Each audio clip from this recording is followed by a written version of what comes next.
जब हम सवाल कर रहे हैं देखना ध्यान से, उस रेखा का समीकरण ज्ञात करो जो बिंदु 2-3 से गुजरे। किससे गुजरे? 2-3 से गुजरे। शब्दों पे ध्यान देना, ये सवाल डायरेक्ट होते हैं। जो बिंदु 2-3 से तो गुजरे और 2x - 5y + 8 = 0 के समांतर हो। यानी एक रेखा चाहिए जो इसके तो समांतर हो और इस बिंदु से गुजरे। तो ध्यान से सुनना, अगर कोई रेखा है कार्तीय तल में और कोई बिंदु से गुजर रही है, यहाँ कोई बिंदु है मान लो 2-3, यहाँ पे 2-3 कहाँ होगा? 2-3 यहाँ होगा, यहाँ पे कहीं भी 2-3 है, यानी बाई अक्ष पे होगा ना, बाई अक्ष पे। तो कैसा होगा? ऐसा होगा। तो 2-3 का मतलब है कहीं भी जो बिंदु हो सकता है, जैसे 2-3 यहाँ है, तो ये बिंदु उस रेखा के समीकरण को संतुष्ट जरूर करेगा। अगर कोई रेखा किसी बिंदु से गुजर गई तो वो बिंदु उस रेखा को संतुष्ट जरूर करेगा। तो एक बार ऑप्शन से देख लो, देख के आंसर आएगा। 2-3 रखने पे वो संतुष्ट होना चाहिए। हमने 2 रखा यहाँ पे, देखना ऑप्शन में 2 रखा यहाँ पे और -3 रखा यहाँ पे, तो 0 आना चाहिए। करके देखो, 2 दूनी 4, माइनस के प्लस हो जाएगा 15 और प्लस 18। क्या ये करने पे 0 बन जाएगा? तो ये तो ऑप्शन नहीं है। अच्छा, ये भी ऑप्शन नहीं बन रहा होगा, ये वाला आप करके देख लो एक बार। 2 रखो तो 2 दूनी 4 और -3 रखो तो 5 15 प्लस के 15 और -19। तो ये ऑप्शन हो सकता है, गारंटी नहीं है। अच्छा, एक चीज और, ए इसके समांतर है और अगर इसके समांतर है तो A1/A2 = B1/B2 होना चाहिए। समांतर में जी नहीं होता, तो A1/A2 यानी 2/2 = 5/5, ये तो सेम है, तो यानी समांतर है। बस C1 C2 बराबर नहीं है, देखो है भी। A1/A2 बराबर होना चाहिए B1/B2 के। तो ऐसे सवाल में अगर तुम पेन चला रहे तो तुम टाइम खराब कर रहा है, अपना समय खराब कर रहा है। ऐसे सवालों में समय बचा लिया जाता है अगले सवाल के लिए, क्योंकि कुछ सवाल ऐसे हैं जो टाइम लेंगे, उन्हें देना भी पड़ेगा। तो यहाँ जल्दी से तुम 10 या 12 सेकंड के अंदर टिक करके आगे बढ़ सकते हो, मात्र देख के करना नहीं है। फिर भी करना है, तुम करके दिखाई दे रहा है। हाँ, तो उसमें एक जेब कंडीशन भी तो देखनी पड़ेगी। दोनों कंडीशन मैच होना चाहिए कि इस बिंदु से भी गुजरना चाहिए और समांतर भी होना चाहिए। समांतर तो भाई साहब जे भी है और जे भी है, समांतर तो और भी हो रहे हैं ऑप्शन, तो समांतर की दम पे टिक नहीं होगा। उसमें दोनों कंडीशन, बिंदु से भी तो गुजरवाना है तुम्हें, ये संतुष्ट भी करना चाहिए उस रेखा में, तभी होगा। दोनों चीजें संतुष्ट करनी चाहिए। अब सवाल को अगर करोगे तो कैसे करोगे? देखो, सवाल में लिखा उस रेखा का समीकरण ज्ञात करो जो बिंदु से इस बिंदु से गुजरे और इसके समांतर है। तो जो इसकी प्रवणता है वही इसकी प्रवणता है, जो रेखा उससे गुजर रही है। इसकी प्रवणता क्या है? m = -a/b। तो -a/b यानी -2 के 5, माइनस का 5 है पहले से, तो ये 2/5। तो 2/5 प्रवणता इसकी है तो इसकी भी है, जो रेखा इस बिंदु से गुजरेगी। तो प्रवणता दी है तुम्हें, बिंदु दिया है तुम्हें, तो बिंदु भी दी है, प्रवणता भी दी है, तो रेखा का समीकरण कौन सा वाला यूज करते हैं? तो हम रेखा का समीकरण यूज करते हैं y - y1 = m × x - x1। तो y - y1 कितना है? -3, और माइनस का फॉर्मूला में तो प्लस हो जाएगा। बराबर में m कितना है? 2/5 और x - x1 कितना है? 2। x1 कितना है? 2। ठीक है, 5 का गुणा यहाँ कर दो, 5y + 15 बराबर 2x - 4। तो ये हो जाएगा 2x, 5y को उस तरफ ले जाओ, माइनस के 5y, 15 को भी इस तरफ ले आओ, तो ये हो जाएगा 15 और 4 19, ये हो जाएगा 2x - 5y - 19 बराबर 0। तो ये वाला आंसर हो जाएगा।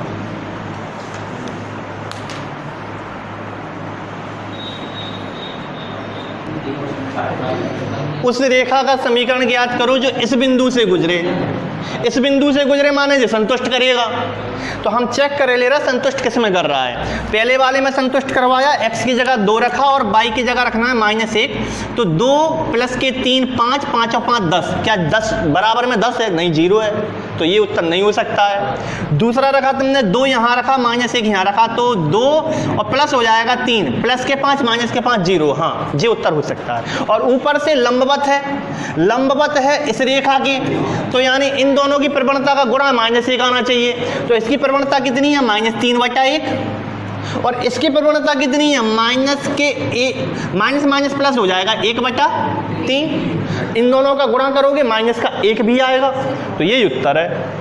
ऑप्शन से देखो तो हमें लग रहा ज़्यादा सही है, यही उत्तर है। अब अगर विधि से करोगे तो कैसे करोगे, देखो उस रेखा का समीकरण चाहिए जो इससे गुजरे और इसके लंबवत हो। तो इसके लंबवत है तो इसकी प्रवणता और उसकी प्रवणता जो हमें निकालना है, दोनों का गुणा क्या है, माइनस का 1। तो इसकी प्रवणता कितनी है, -3/1। दूसरे की प्रवणता हमें पता नहीं है, m2 बराबर माइनस का 1, माइनस से माइनस कट जाएगा तो m2 बराबर क्या है, 1/3। सही है, 1/3। अब ये 1/3 इसकी हो गई, m बराबर 1/3 और रेखा और बिंदु दिया है, तो बिंदु दिया है, प्रवणता दी है, रेखा का समीकरण चाहिए। तो रेखा का समीकरण क्या होता है, y माइनस y1 बराबर m into x minus x1 रख देंगे, आंसर आ जाएगा y माइनस y1। y1 कितना हो जाएगा, y1 कितना है, माइनस माइनस प्लस हो जाएगा। और m हमें आया 1/3 और x minus x1 x minus 2, 3 का गुणा यहाँ कर देंगे, 3y प्लस 3 बराबर x माइनस 2। तो आंसर हो जाएगा x माइनस 3y और x माइनस 3y और 3 जाएंगे उस तरफ माइनस के 5 बराबर 0। ये आंसर हो जाएगा।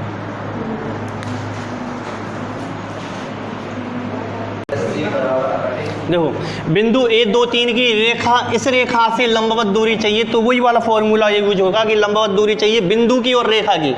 तो ऐसा फॉर्मूला है, वो दूरी बराबर गौर किया हो तुमने कि ax1 plus b y1 plus c बटे में a² प्लस b²। ये फॉर्मूला इसमें फिट हो जाएगा। तो x1 j है, y1 j है और a j है, b j है। a j है और b की जगह 1 है, कुछ नहीं है तो क्या माना जाएगा, 1।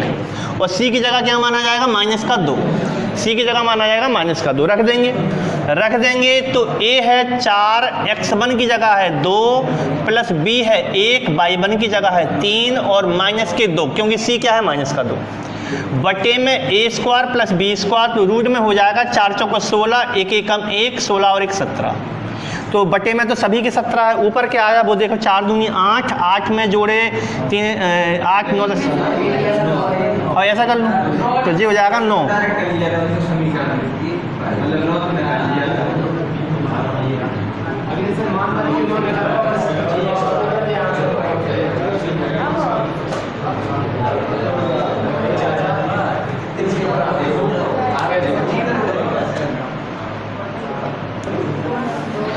यदि दो रेखाएं क्रमशः x धन y धन 5 बराबर 0 और 2x धन 2y धन 2 बराबर 0 समांतर है, तो इन दोनों रेखाओं के बीच की न्यूनतम दूरी क्या है, समांतर है। तो न्यूनतम दूरी कैसे निकलेगी, वही वाला फॉर्मूला यूज करेंगे, c1 माइनस c2 बटे में आएगा अंडर रूट में a² प्लस b²। अब a और b ले तो लें भाई साहब, लेकिन a इसका तो 1 है, इसका 1 है और इसका 2 है, इसका 2 है, कौन सा वाला लेंगे। तो सबसे पहले इसको हम इसी रूप में बनाएंगे कॉमन लेके। तो इसको बनाएंगे कैसे, या फिर इसको बना दो किस, हाँ वो भी सही है, कहने का मतलब सेम बनाना है। अगर ये 2 2 है तो इसको 2 2 बना दो, या फिर इसको 1 1 बना दो। तो इसका ये भी कर सकते हो कि इसमें गुणा कर दो 2 का। तो ये भी हो सकता है कि इसमें गुणा करोगे तो क्या हो जाएगा, 2 एकम 2x हो जाएगा धन 2y हो जाएगा धन 10 बराबर 2 गुणे 0, 0 ही होगा। दोनों पक्षों में 2 का गुणा कर देंगे, दोनों पक्षों में। अब हम क्या करेंगे, अब कर दो c1 माइनस c2 बटे में a² प्लस b², रूट में है ये, तो ये दूरी आ जाएगी। तो c1 में से c2 यानी 10 बन गया, 10 में से 2 जाएंगे 8 और बटे में a² b प्लस b² करोगे तो जे, अब जे नहीं है काम में, अब जे नहीं है, अब जे बन गया समीकरण। यहाँ भी a2 है, यहाँ भी a2 है, यहाँ भी b2 है, यहाँ भी b2 है, चाहे उसमें देख लो चाहे उसमें देख लो। तो ये हो जाएगा 2 दूनी 4 8, क्या हो जाएगा 8 हो जाएगा, रूट में 8 हो जाएगा। ठीक है, तो इसका परमीकरण कर देंगे हम, रूट में होता नहीं है। तो 8 इंटू रूट 8 बटे में हो जाएगा रूट 8 गुणे रूट 8, तो 8 हो जाएगा। तो इसका आंसर रूट 8 हो जाएगा। और रूट 8 को क्या लिख सकते हो, 2 रूट 2।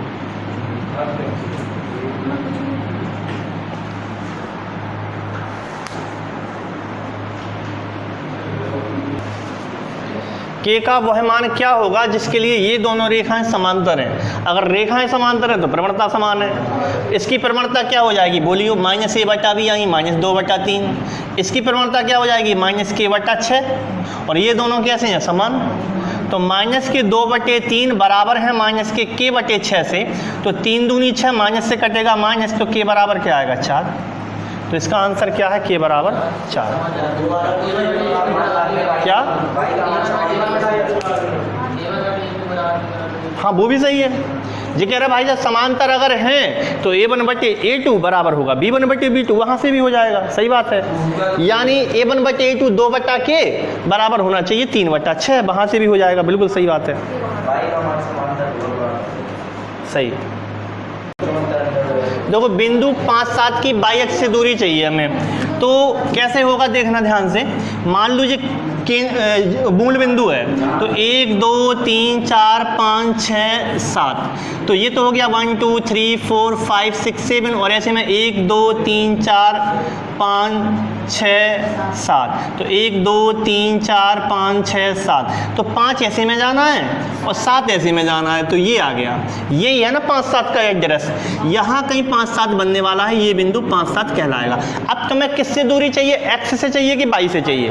तुम्हें चाहिए बाई अक्ष से, तो बाई अक्ष क्या ये होता है, बाई अक्ष तो ये होता है, तो बाई अक्ष से ये दूरी तुम्हें चाहिए, तो ये दूरी वही है जो ये है, तो ये अगर 5 दूरी है तो वो भी 5 दूरी है, तो इसका आंसर क्या निकलेगा 5, इसका आंसर 5 निकलेगा। बाई अक्ष से चाहिए, अगर एक्स अक्ष से चाहिए होती, एक्स अक्ष से चाहिए होती तो कितनी निकलती 7, बाई अक्ष से चाहिए तो कितनी निकलेगी 5, अगर मान लो एक्स अक्ष से दूरी चाहिए होती तो ऐसे में नपती तो 7 निकलती।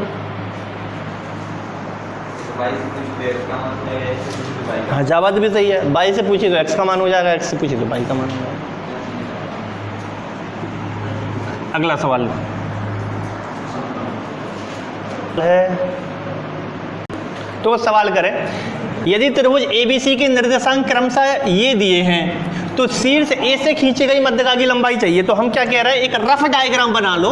जरूरी नहीं कि कार्तीय तल में बनाओ, कार्तीय तल में भी बना सकते हो, लेकिन हमने रफ डायग्राम बना लिया। एक -1 3 माना कि ऐसा कुछ रहा होगा, और B -3 -2 ऐसा रहा हो मान लो, और C 5 -1, C 5 -1। अब तुम कहोगे A से एक मध्यका डाली जो कि बीच में गिरी होगी, और इसकी लंबाई चाहिए, लंबाई चाहिए तो इसके निर्देशांक चाहिए, तो इसका मान लो D नाम दे देते हैं। तो इसका निर्देशांक क्या होता है, अगर ये मध्य में है तो अगर ये बीच में है तो x1 + x2/2, यानी -3 -3 + 5/2, तो 5/3 का 2/2 1 हो जाएगा, तो ये 1 हो जाएगा, और ये -2 और प्लस माइनस का 1, तो -1/2, तो 2 में से 1/2 हो जाएगा, तो इसका निर्देशांक हो जाएगा 1/2। क्या इतनी बात समझ में आई तुम्हें? अगर कोई निर्देशांक दे रखे होते हैं, क्या तुम्हें ये बात पहले नहीं बताई, x1 y1 और x2 y2 दिए हैं, और बीच में अगर c चाहिए हमें, तो ये हो जाता है x1 + x2/2, और दूसरा हो जाता है y1 + y2/2, क्योंकि m/n जो है वो 1:1 में है, 1:1 में। आ रही बात समझ में? तो इसके आगे की कहानी क्या होगी, यहाँ पे ये लंबाई चाहिए हमें, ये लंबाई चाहिए, तो x2 - x1 का होल स्क्वायर, हमें नहीं पता, सॉरी -2 -1 होगा, हमने गलत लिख दिया, -3/2 होगा, -3/2 को -1.5 भी लिख सकते हो तुम, तो -3/2 आ रहा हूँ वहाँ पर। अब इसको क्या करो, इसको हल कर लो, x2 - x1 का whole square plus y2 - y1 का होल स्क्वायर, वही तुम्हारी दूरी हो जाएगी। तो ये दूरी हो जाएगी रूट में 1 -1, तो 1 और 1 2 हो जाएगा, तो ये 2 का स्क्वायर 4 हो जाएगा, प्लस y2 का -y1 -3/2 -3, तो जुड़ जाएंगे, -1.5 में 3 जोड़ दोगे अगर तुम तो 4.5 हो जाएगा, और 4.5 का मतलब होता है कितने के आधे होते हैं 4.5 9 के, तो 9/2 हो जाएगा, तो 9/2 का मतलब है 9/2 का स्क्वायर करोगे अगर तुम तो 81/4 हो जाएगा। ये बात समझ में आ रही कि नहीं? 4.5 माने 9/2, 9/2 का स्क्वायर करो तो 81/4, 4 चौको 16, 16 में 81 जोड़ो 97, और पूरे के बटे 4, 97 का तो वर्गमूल नहीं होगा, लेकिन 4 का हो जाएगा, √97, और 4 का हो जाएगा 2, तो कवर जो पूरे पे था वो 4 पे नहीं रहा, 2 हो जाएगा, इसका हो जाएगा, तो ये आंसर हो जाएगा। कौन सा? ये वाला दूरी निकालने का x2 माइनस x1 का whole square plus y2 minus y1 का होल स्क्वायर रूट में दूरी निकालने का फॉर्मूला। सबसे पहले यही तो लिखा था, दूरी निकालने का। दो निर्देशांक दिए, एक जे दिया एक जे दिया, x2 माइनस x1 का whole square y2 minus y1 का होल।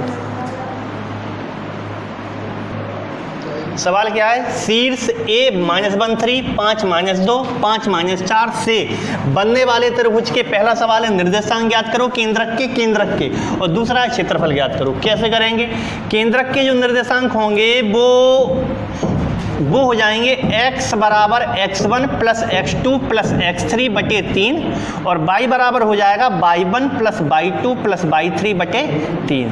तो ये जोड़ दो 3 और माइनस का 1 और 5 4 हो जाएगा, 4 और 5 9, 9 बटे 3 3 हो जाएगा और जे हो जाएगा 3 में से 2 गए 1, 1 में से 4 गया माइनस का 3, माइनस का 3 बटे में 3 माइनस का 1। तो इसका आंसर होगा 3 माइनस 1। इसका आंसर क्या है, 3 माइनस 1, ये आंसर हो गया। अब क्षेत्रफल कैसे निकलेगा, तो क्षेत्रफल निकालने के लिए हम क्या करेंगे, 1/2 बराबर क्षेत्रफल बराबर 1/2 और सारणी का बनाएंगे डिटर्मिनेशन। -13 लिखेंगे, यहाँ पे -13 लिखेंगे, 5 -2 लिखेंगे, 5 -4 लिखेंगे और एक बार वापस -1 और 3 लिखेंगे। क्रम से ही लिखना है, जो क्रम उसने दे रखा है वही ABC क्रम ही लेना है, ABC क्रम लेना है। इसके बाद हम लिखेंगे बराबर 1/2, ये हो जाएगा 2 एकम 2 प्लस 5 चौका 20, लेकिन माइनस का आएगा 20 क्योंकि ये माइनस हो जाएगा, 5 या 15 प्लस का 15 और माइनस लगाने के बाद 5 या 15, 5 दूनी 10 माइनस का 10 आएगा और ये प्लस का हो जाएगा। अब इसे हल करेंगे तो आंसर आएगा 1/2, 15 और 2 17, 20 में से 17 गए माइनस के 3 और माइनस 15 और 4 19 में से 10 गए 9 और प्लस का 9 माइनस का 9, -9 हो जाएगा। सही है, 9 3 12 माइनस का 12, 1/2 इंटू माइनस का 12 माइनस का 6, माइनस में क्षेत्रफल होता नहीं है तो प्लस का 6 हो जाएगा। इसका आंसर होगा प्लस का 6। माइनस में आ रहा भाई साहब तो क्या करें, प्लस का लिख दो, कोई बात नहीं है, 6 वर्ग का इसका आंसर हो जाएगा। कहीं से तो बी पे, लेकिन बीच में फिर जी आएगा, मतलब क्रम यही रहना चाहिए, क्रम नहीं बिगाड़ना कहीं से भी स्टार्ट। हाँ